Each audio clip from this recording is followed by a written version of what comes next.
In the small town of Oba, everyone knew Mama Eboob. She was the widow with the bright headscarf and the perpetually tired eyes. Every Friday, like clockwork, she would push her old wooden wheelbarrow laden with fresh vegetables from her home at the edge of town to the bustling main market. But it wasn't her vegetables or her gentle smile that made people whisper. It was the little boy who always walked beside her. He looked to be about 7, with round, chubby cheeks and quick, light steps. He would clutch the edge of her wrapper as they walked, his small hand a constant presence. She called him Eboob, the same name as her late husband. The boy was a quiet soul. He never spoke to anyone but his mother, and his world seemed to be confined to the space right beside her.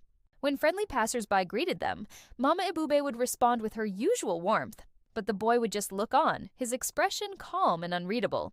This might have seemed ordinary, a mother and her son, except for one unsettling fact that everyone in Oba knew. Mama Eboobe's only son had died on the very day he was born. The whole town had shared in her grief. They had attended the small burial, and the women had gathered in her home for weeks, trying to console a heart broken beyond repair. So, years later, when whispers began to circulate about a child walking with her, most people dismissed it as fanciful gossip. Grief can play tricks on the mind, they'd say. But then, the sightings became more frequent. More people started seeing the same thing. The first person to speak about it openly was old Baba Ikenna, the town cobbler whose shop faced the main road. One evening, surrounded by the smell of leather and wax, he declared, "Every Friday morning I see them. That boy passes right here with his mother. He even smiles at me sometimes." Others in the circle scoffed, shaking their heads. But their disbelief began to waver when a young trader, known for his sharp eyes, swore he saw the same child helping Mama Eboob load her wheelbarrow just the other day. He added a strange detail, though. He said the boy's feet never seemed to quite touch the ground, but that part was too fantastic for anyone to take seriously. The mystery deepened, and curiosity got the better of a woman named Ngozi. One Friday, she decided she had to see for herself.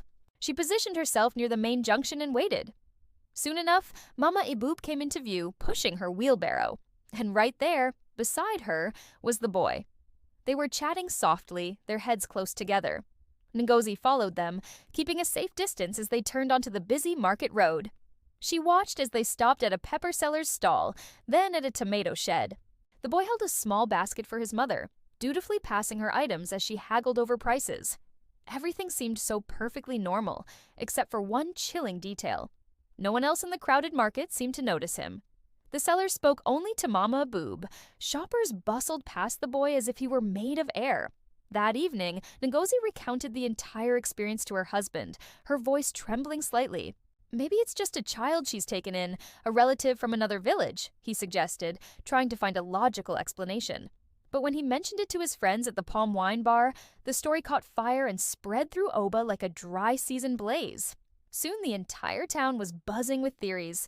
Some called it a miracle, a divine gift to a grieving mother. Others, more prone to superstition, whispered that Mama Eboob's love was so fierce, her grief so profound, that it had somehow anchored her son's spirit to this world. The rumors eventually reached the ears of the town's new pastor, a thoughtful young man who was more curious than skeptical. He decided to pay Mama Eboob a visit.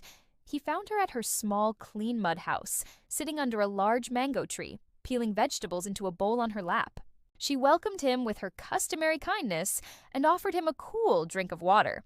After some pleasantries, the pastor gently broached the subject.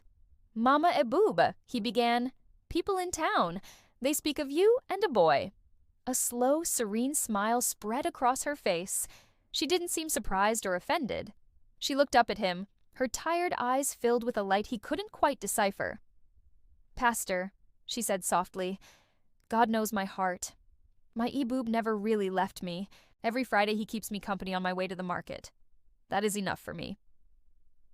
The pastor was at a loss for words. What could he say to that? He simply nodded, finished his water, and stood to leave. But as he turned to walk away, he heard it. A soft, distinct giggle from behind him. He spun around, his heart thumping. No one was there. There was only Mama Eboob, still peeling her vegetables, and a small empty basket lying in the dust by the tree, as if a child had just dropped it in a moment of play.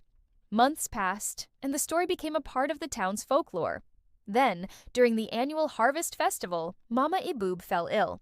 Her body, weary from years of hard work and quiet sorrow, began to fail her. The women of the neighborhood took turns caring for her, bringing her food and sitting by her bedside. One evening, as her closest friend was changing the cloth on her forehead, Mama Iboob's eyes fluttered open. She looked towards the door with a faint smile. "Please," she whispered, her voice barely audible, "if you see my Iboob again, tell him I'll meet him soon." With those words, she closed her eyes and drifted into a peaceful sleep from which she never woke. After her burial, her small house stood empty and silent. But the story was not over. On the very next Friday morning, a strange thing happened. Baba Ikenna, the old cobbler, was opening his shop when he saw a familiar yet impossible sight. A little boy was coming down the road all by himself, pushing a small child-sized wheelbarrow. Baba Ikenna froze, his eyes wide. It was him. He was heading toward the market. The old man blinked, trying to clear his vision, and in that instant, the boy was gone. But the wheelbarrow remained, standing eerily in the middle of the empty road, filled to the brim with the freshest vegetables anyone had ever seen. From that day forward, something changed in Oba. The townspeople made a new tradition. Every Friday, they would make it a point to buy extra food for the widows and orphans in the community. As they handed over the yams or peppers, they would say, "This is for Mama Iboob and her son." And sometimes, when the morning breeze rustled through the market stalls, the children playing nearby would stop and listen. They'd whisper to each other that they could hear a boy. Laughter echoing near the old tomato shed, a sound so light and playful it could only belong to someone who had never really left at all. Thank you for watching. If this story touched your heart, please consider liking this video and subscribing to our channel for more tales that explore the mysteries of the human spirit. We'll see you in the next one.